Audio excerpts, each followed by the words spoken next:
Assalamualaikum warahmatullahi wabarakatuh. Salam sejahtera bagi kita semua. Yang terhormat kepada Bapak Vicky Fendi, SA MSc selaku dosen pembimbing mata kuliah Sistem Akuntansi kelas D dan teman-teman saya yang sedang menonton video ini. Selanjutnya saya akan memperkenalkan nama dari kelompok kami. Malisa Kurnia Maulidia dengan MPM akhir 120, Nabila Maulidia Sarifa dengan MPM akhir 152, Salma Syifa Nur Naila dengan MPM akhir 172, Naila Oktavira dengan NPM akhir 256, Gita Amelia dengan NPM akhir 277. Kami di sini akan membahas tentang sistem akuntansi pembelian. Nah, selanjutnya saya akan menjelaskan tentang sistem akuntansi pembelian. Nah, sistem akuntansi pembelian itu digunakan dalam perusahaan untuk pengadaan barang yang diperlukan oleh perusahaan. Transaksi pembelian dapat digolongkan menjadi dua, yaitu pembelian lokal dan impor. Pembelian lokal adalah pembelian dari pemasok dalam luar negeri, sedangkan impor adalah pembelian dari pemasok luar negeri. Selanjutnya ada fungsi yang terkait. Nah, fungsi yang terkait itu ada 4 macam. Yang pertama, fungsi gudang.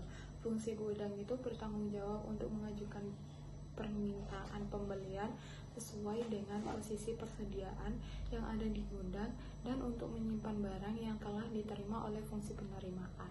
Yang kedua ada fungsi pembelian. Fungsi pembelian itu bertanggung jawab untuk memperoleh informasi mengenai harga barang, menentukan pemasok yang dipilih dalam pengadaan barang, dan mengeluarkan order pembelian kepada pemasok yang dipilih. Nah, yang ketiga ada fungsi penerimaan. Nah, fungsi penerimaan itu bertanggung jawab untuk melakukan pemeriksaan terhadap jenis, mutu, dan kualitas barang yang diterima dari pemasok untuk menentukan apakah barang tersebut dapat diterima atau tidak oleh perusahaan. Nah, fungsi penerimaan itu bertanggung jawab untuk menerima barang dari pembeli yang berasal dari transaksi retro penjualan. Yang terakhir ada fungsi akuntansi. Nah, fungsi akuntansi itu untuk mencatat utang dan fungsi pencatatan persediaan. Dalam sistem akuntansi pembelian itu berfungsi pencatatan utang bertanggung jawab untuk mencatat transaksi pembelian dalam register bukti kas keluar dan untuk menyelenggarakan arsip dokumen sumber yang berfungsi dalam catatan utang buku catatan utang. Baik, jadi selanjutnya di sini saya sama Syifa akan membahas mengenai dokumen apa saja yang akan digunakan. Jadi yang pertama terdapat surat permintaan pembelian. Jadi ini gunanya untuk diisi fungsi gudang atau fungsi pemakai barang untuk meminta fungsi pembelian untuk membeli barang dengan jenis, jumlah, dan mutu seperti yang ada di dokumen tersebut. Nah, di sini terdapat contoh dokumen surat permintaan pembelian. Yang kedua yaitu surat permintaan penawaran harga. Jadi ini digunakan untuk meminta penawaran harga bagi barang yang penggadaannya tidak bersifat berulang atau tidak repetitif, yang mencakup jumlah rupiah pembelian yang besar. Di sini juga terdapat contoh dokumennya. Lalu yang ketiga yaitu surat perubahan order. Jadi ini diperlukan perubahan terhadap isi surat order pembelian yang sebelumnya telah diterbitkan. Perubahan tersebut dapat berupa perubahan kuantitas, jadwal penyerahan barang, spesifikasi, penggantian atau substitusi, atau hal lain yang bersangkutan dengan perubahan desain atau bisnis. Nah, di sini juga ditampilkan contoh dokumennya. Yang keempat yaitu ada laporan penerimaan barang. Jadi ini dibuat oleh fungsi penerimaan untuk menunjukkan bahwa barang yang diterima dari pemasok telah memenuhi jenis, spesifikasi, mutu, dan kuantitas seperti yang tercantum dalam surat order pembelian. Lalu yang kelima ada bukti kas keluar. Jadi ini dibuat oleh fungsi akuntansi untuk dasar pencatatan transaksi pembelian. Dokumen ini juga berfungsi sebagai perintah pengeluaran kas untuk pembayaran utang kepada pemasok dan yang sekaligus berfungsi sebagai surat pemberitahuan kepada kreditur mengenai maksud pembayaran dan berfungsi sebagai remittance advice. Yang terakhir yaitu ada Yang terakhir ada surat order pembelian. Jadi ini digunakan untuk memesan barang kepada pemasok yang telah dipilih. Di sini juga ada contoh dokumennya. Jadi selanjutnya di sini catatan akuntansi apa saja yang akan digunakan. Yang pertama ada register bukti kas keluar.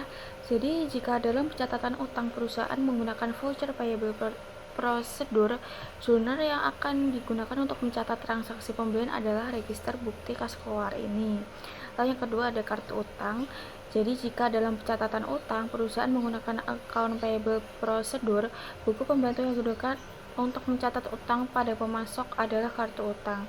Jika dalam pencatatan utang perusahaan menggunakan voucher payable prosedur, yang berfungsi sebagai catatan utang adalah arsip bukti kas keluar yang belum dibayar. Di sini juga ada contoh-contoh gambarnya. Yang ketiga ada jurnal pembelian. Jadi jika dalam pencatatan utang perusahaan menggunakan account payable prosedur, jurnal yang digunakan untuk mencatat transaksi pembelian adalah jurnal pembelian. Lalu yang terakhir ada kartu persediaan. Dalam sistem akuntansi pembelian, kartu persediaan ini digunakan untuk mencatat harga pokok persediaan atau HBP yang dibeli. Di sini juga ada contoh-contohnya. Jaringan prosedur yang membentuk sistem akuntansi pembelian adalah, yaitu yang pertama prosedur permintaan pembelian. Dalam formulir surat permintaan pembelian kepada fungsi pembelian, jika barang tidak disimpan di gudang, misalnya untuk barang-barang yang langsung dipakai, fungsi yang memakai barang mengajukan permintaan pembelian langsung kepada fungsi pembelian dengan menggunakan surat permintaan pembelian.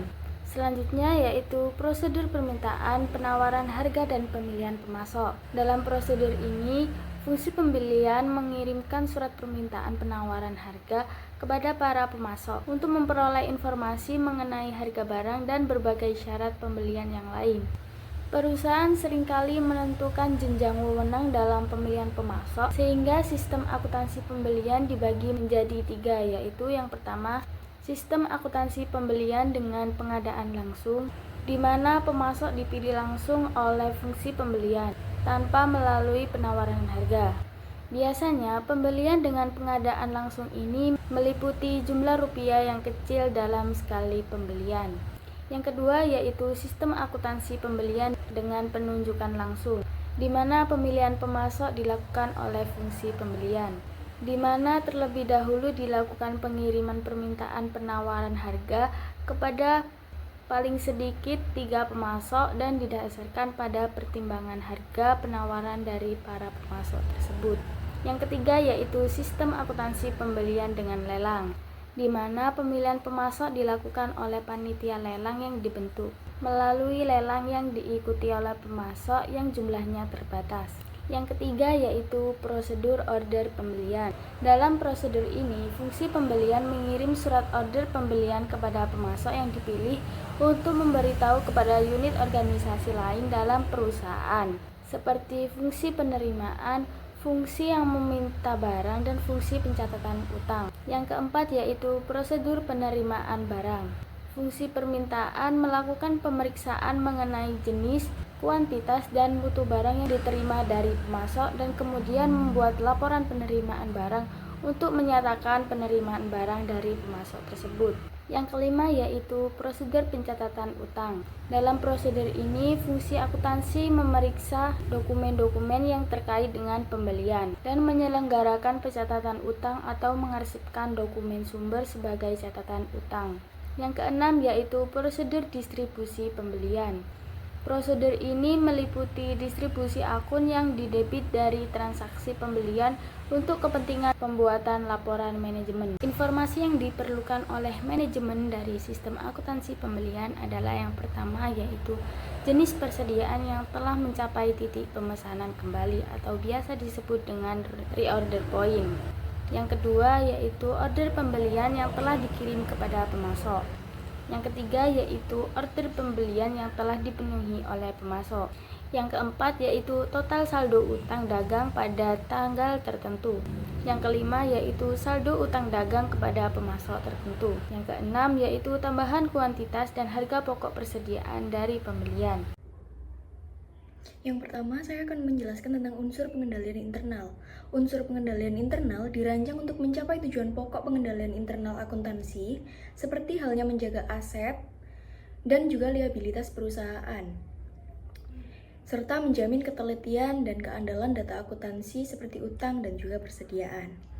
Unsur pokok sistem pengendalian internal terdiri dari 3 unsur, yaitu organisasi, sistem otorisasi, dan juga prosedur pencatatan, serta praktik yang sehat. Adapun unsur yang pertama adalah unsur pengendalian internal organisasi.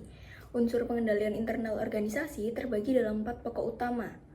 Yang pertama, fungsi pembelian harus terpisah dari fungsi penerimaan, di mana perlu dibentuk fungsi penerimaan yang terpisah dari fungsi pembelian agar dapat dilakukan pengecekan internal terhadap berbagai informasi mengenai barang yang telah dibeli oleh fungsi pembelian.